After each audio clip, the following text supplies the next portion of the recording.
Um navio cargueiro de 400 metros de comprimento, carregando mais de 200 mil toneladas de aço e mercadorias, desliza pelo oceano aberto com a imponência de uma ilha flutuante. Sob o comando de satélites, radares de última geração e motores com a potência de dezenas de milhares de cavalos, essa estrutura colossal parece invencível em alto mar.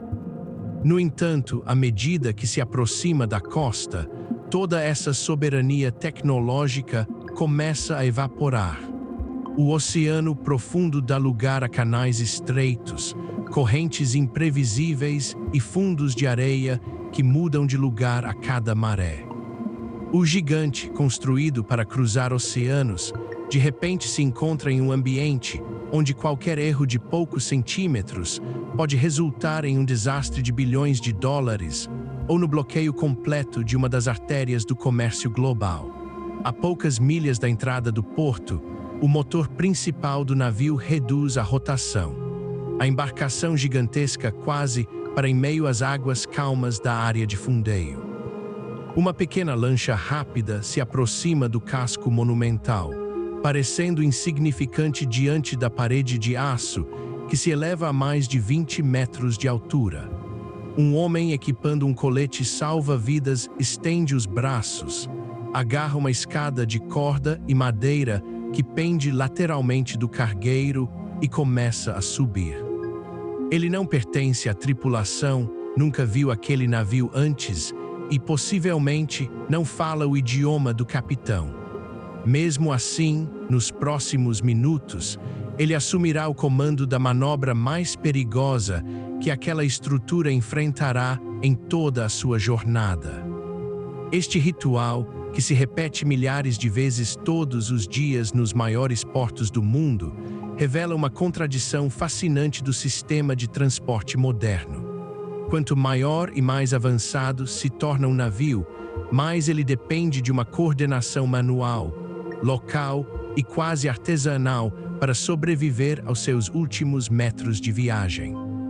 O que acontece a partir do momento em que esse especialista, conhecido como prático, pisa no convés é uma coreografia invisível de forças físicas brutas, comunicação de rádio ultraprecisa e uma batalha constante contra o tempo e o espaço limitado.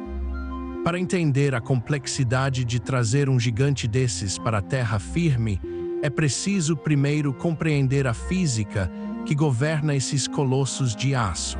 Um navio de grande porte não se comporta como nenhum outro veículo terrestre ou aéreo. Ele não possui freios. Para interromper o movimento de uma massa de 200 mil toneladas, que se desloca a apenas 10 nós, cerca de 18 km por hora, o motor precisa ser revertido para marcha ré.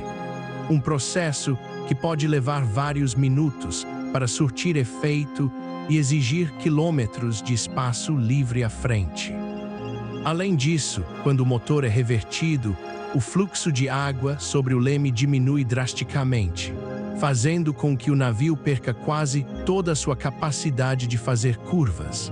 Em termos simples, para parar, o navio perde a capacidade de desviar. Essa limitação física se torna um pesadelo quando o navio entra em um canal de acesso portuário. Esses canais são frequentemente escavados no leito marinho, criando estradas invisíveis sob a água que são cercadas por bancos de areia rasos. O espaço para manobra é tão restrito que, em muitos portos, a margem de erro lateral entre o casco do navio e a borda do canal dragado é menor do que a largura do próprio navio. Se o cargueiro sair dessa linha invisível por alguns metros, ele encalhará, bloqueando o acesso de dezenas de outros navios e interrompendo o fluxo logístico de uma região inteira Orazá, também um fenômeno hidrodinâmico oculto que atua sobre grandes embarcações em águas rasas, conhecido na engenharia naval como efeito squat. Quando um navio se move através de um canal estreito e raso, a água sob o casco precisa se deslocar rapidamente para trás para dar espaço ao avanço da embarcação. Como o espaço sob o fundo do navio é extremamente limitado, a velocidade dessa água aumenta significativamente. De acordo com as leis da física de fluidos, o aumento da velocidade da água gera uma queda de pressão logo abaixo do casco. O resultado prático é assustador. O navio é literalmente sugado para baixo, reduzindo a distância de segurança entre a quilha e o fundo do mar. Se o navio navegar rápido demais em uma área rasa, ele pode colidir contra o próprio leito do canal, mesmo que as cartas náuticas indiquem que a profundidade seria suficiente em condições estáticas. O controle dessa física complexa exige um conhecimento que nenhum computador de bordo consegue processar sozinho. É por isso que a figura do prático é indispensável. Esse profissional passa anos estudando as peculiaridades de um único trecho de costa ou estuário. Ele conhece cada curva do canal, o comportamento exato das correntes em cada fase da maré, a direção dos ventos predominantes e como o relevo submarino influencia o comportamento da água. Quando o prático chega à cabine de comando, ocorre o que a indústria chama de intercâmbio entre capitão e prático. Em uma conversa rápida de poucos minutos, o capitão apresenta as características técnicas do navio, como o calado atual, que é a profundidade que o casco atinge na água, a resposta do motor e a eficiência dos propulsores auxiliares. O prático, por sua vez, apresenta o plano de entrada no porto, detalhando as condições ambientais que encontrarão pelo caminho. Nesse momento, estabelece-se uma das relações de trabalho mais singulares do mundo corporativo e marítimo. Embora o prático assuma a direção da manobra, emitindo ordens diretas de rumo e velocidade ao timoneiro, a responsabilidade legal pelo navio continua sendo, em quase todas as jurisdições do mundo, do capitão. O prático atua como um conselheiro de altíssima autoridade, mas o capitão mantém o direito de intervir caso perceba que a segurança da embarcação está em risco iminente. Essa divisão de poder exige uma confiança mútua absoluta entre dois profissionais que acabaram de se conhecer e que precisam tomar decisões críticas em frações de segundo. À medida que o navio avança pelo canal, a velocidade precisa ser mantida em um limite extremamente baixo para mitigar o efeito squat e garantir que a energia cinética acumulada seja controlável. No entanto, velocidades baixas reduzem a eficácia do leme, que depende do fluxo de água passando por ele para direcionar o navio. Para compensar essa perda de controle, entra em cena o segundo elemento crucial desse sistema gigante, os rebocadores. Os rebocadores são pequenas embarcações dotadas de motores incrivelmente potentes, projetados para empurrar e puxar forças imensas. Eles se posicionam ao redor do cargueiro gigante como formigas organizadas ao redor de uma presa. A conexão entre os rebocadores e o navio é feita por cabos de fibra sintética de alta tecnologia, capazes de suportar centenas de toneladas de tensão.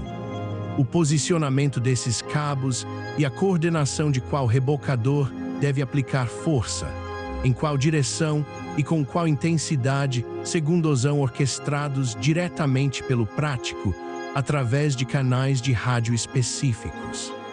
A manobra com rebocadores é uma demonstração de força bruta controlada com precisão cirúrgica. Se um rebocador aplicar força no ângulo errado ou no momento incorreto, ele pode fazer o navio girar sem controle, ou, pior, o próprio rebocador pode ser arrastado e virado pela inércia do gigante que ele tenta ajudar.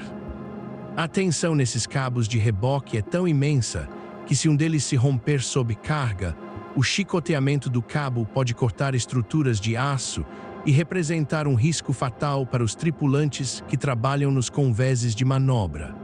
Por isso, a comunicação deve ser clara livre de ambiguidades e executada com calma absoluta, mesmo quando as condições climáticas começam a se deteriorar. Enquanto o navio avança fisicamente pelo canal, guiado pelo prático e auxiliado pelos rebocadores, há uma estrutura invisível em terra que monitora cada centímetro desse movimento. Trata-se do Serviço de Tráfego de Embarcações, conhecido mundialmente pela sigla VTS. Essa central de controle funciona como uma torre de controle de tráfego aéreo, mas voltada para o mar. Utilizando uma rede de radares de alta definição, sensores de maré em tempo real, estações meteorológicas e sistemas de identificação automática, os operadores do VTS gerenciam o fluxo de entrada e saída de todos os navios da região portuária. O trabalho do VTS é fundamental porque o espaço nos canais de acesso é um recurso escasso. Muitos portos operam com canais de via única, onde dois navios de grande porte não podem se cruzar com segurança. O sistema precisa calcular com precisão matemática as janelas de trânsito. Se um navio atrasar sua saída de um berço de atracação, isso pode criar um efeito cascata, forçando outros cargueiros que estão chegando a esperar em alto mar, consumindo combustível e gerando custos de milhares de dólares por hora de atraso. A maior pressão sobre esse sistema de planejamento é a janela de maré. Muitos portos dependem da maré alta para permitir que navios com calados profundos entrem ou saiam de seus terminais. Essa janela temporal pode durar apenas algumas poucas horas ao longo do dia. Se o navio perder esse período de água alta, devido a um pequeno atraso na preparação da tripulação, na chegada dos rebocadores ou na subida do prático a bordo, ele terá que esperar pela próxima maré favorável, o que pode significar um atraso de 12 horas. No mundo da logística global, onde cada minuto é contabilizado nas cadeias de suprimento que abastecem indústrias e supermercados, esses atrasos são inaceitáveis.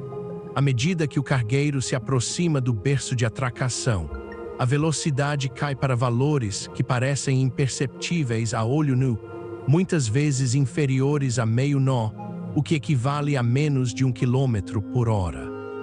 Para quem observa de longe, o navio parece parado, mas para os operadores a bordo e em terra, este é o momento de maior tensão. Uma estrutura de 200 mil toneladas movendo-se a apenas 30 centímetros por segundo ainda carrega uma energia cinética colossal. Se o impacto do navio contra a estrutura de concreto do cais for ligeiramente superior aos limites projetados, o cais pode sofrer danos estruturais graves e as defensas de borracha gigantes que protegem o porto podem ser destruídas, paralisando o berço por meses para reparos. Para garantir que a aproximação seja feita com segurança, os portos modernos utilizam sistemas de telemetria a laser ou sonar instalados no cais. Esses sensores medem continuamente a distância entre o casco do navio e a linha de atracação, calculando a velocidade exata de aproximação e o ângulo do navio em relação ao cais.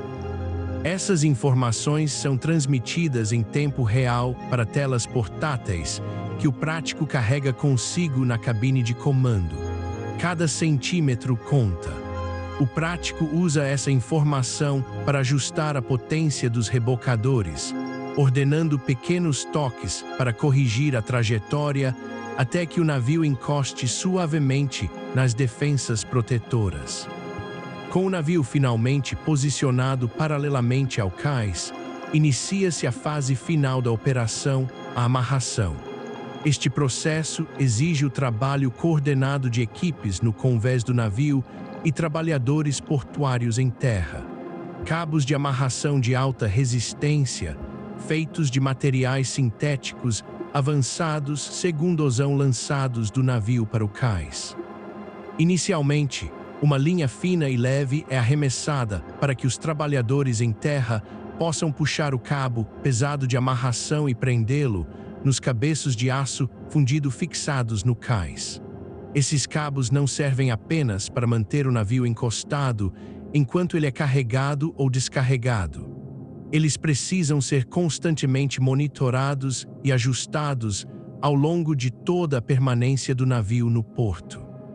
À medida que os guindastes gigantes retiram milhares de contêineres do navio, a embarcação se torna mais leve e sobe na água. Ao mesmo tempo, a maré continua subindo e descendo.